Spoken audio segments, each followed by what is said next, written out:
चलो अब मैं तुम्हें एक और कहानी सुनाती हूँ। हाँ हाँ हाँ जरूर। स्नेहा यही सोच रही थी कि लगातार दो बेटियां हो गई 2 साल के अंतर में। सच कहूँ तो मैं खुश नहीं थी। मेरे सपने अधूरे से रह गए। मेरा सपना था कि एक बेटा भी मेरे गोद में खेले। मगर मेरे अच्छे पति ने जब कहा, स्नेहा 2 बेटियों को हम पाल पोस कर काबिल बनाएंगे, क्यों बेटे के लिए तरस रही हो? और आज के इस महंगाई के जमाने में 2 से ज्यादा बच्चे होना भी देश के अहित में है। हाँ, ये बात तो उसके पति ने बिल्कुल सही कही। उसके पति ने कहा, वैसे ही देश में जनसंख्या बहुत है। 2 बेटियों के बाद अगर एक बेटा हो गया तो तुम्हारा ध्यान भी बेटे की ओर ज्यादा रहेगा। कितना अच्छा जीवन साथी है। सबकी सोच इस तरह से हो जाए तो सबका जीवन सफल हो जाए। हाँ सही कहा तुमने बिल्कुल। उसके बाद वो बोला, जिससे तुम्हारी बेटियां स्वयं को तिरस्कृत महसूस करेंगी, और मैं ऐसा होने नहीं देना चाहता। छोटा परिवार, सुखी परिवार। उसके बाद स्नेहा को अपने पति की बात कुछ हद तक तो समझ में आ गई, लेकिन मन में एक अधूरा सा ख्वाब रह गया। हे भगवान, अब क्या बोले ऐसे लोगों को। हाँ, उसके बाद उन दोनों ने मिलकर दोनों बेटियों को अच्छी शिक्षा दी और अच्छी संस्कृति से अच्छा व्यक्तित्व दिया। पढ़ लिख कर बड़ी बेटी डॉक्टर बनी और छोटी बेटी इंजीनियर। बड़ी धूमधाम से दोनों बेटियों की अच्छे लड़कों से शादी भी की। बड़ा दामाद डॉक्टर और छोटा दामाद इंजीनियर। इस तरह से दोनों बेटियों को ही अपना मनपसंद जीवन साथी मिल गया।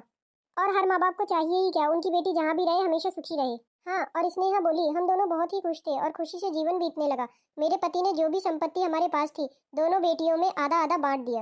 और जब बड़ी बेटी ने कहा कि हमें आपकी संपत्ति की जरूरत नहीं है पापा, आप अपनी संपत्ति अपने पास ही रखिए, तब मेरे पति ने जवाब दिया, हमारे घर की तो तुम ही वारिस हो। हमारे बाद हमारी संपत्ति की देखभाल तुम दोनों बहनें ही मिलकर करोगी। तभी बेटी ने कहा, पापा अभी कहीं नहीं जा रहे हो आप? तब उसके पिताजी बोले, बेटा कभी ना कभी तो जाना ही पड़ेगा। हाँ, एक बात और कहना चाहूंगा, अगर मैं पहले चला गया तो अपनी माँ का ख्याल रखना। तभी स्नेहा बीच में बोल पड़ी, और अगर मैं पहले चली गई तो?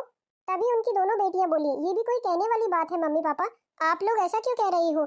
आप दोनों की देखभाल करना हमारा कर्तव्य है। उनके पिताजी बोले, मैं इसलिए कह रहा हूँ क्योंकि मेरे दोस्त ब्रजेश के दोनों बेटे अमेरिका जाकर बस गए। अब बुढ़ापे में उनका कोई सहारा नहीं रहा।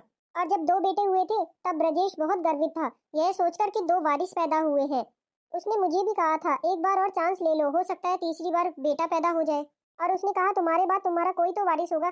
तब मैंने हंसकर कहा था, मेरी बेटियां ही मेरी वारिस बनेंगी, और मुझे नहीं चाहिए कोई बेटा, मेरी बेटियां ही मेरे बेटों के बराबर हैं।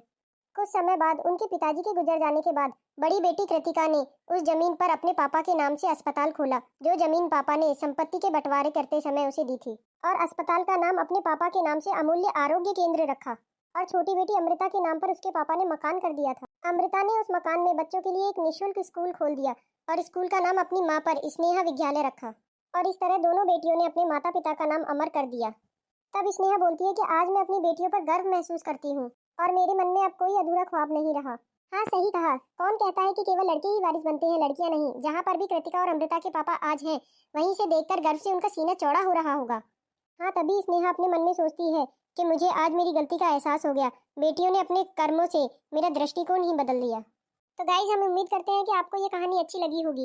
इसी तरह की अच्छी अच्छी और कहानियों को सुनने के लिए चैनल को सब्सक्राइब कर दें।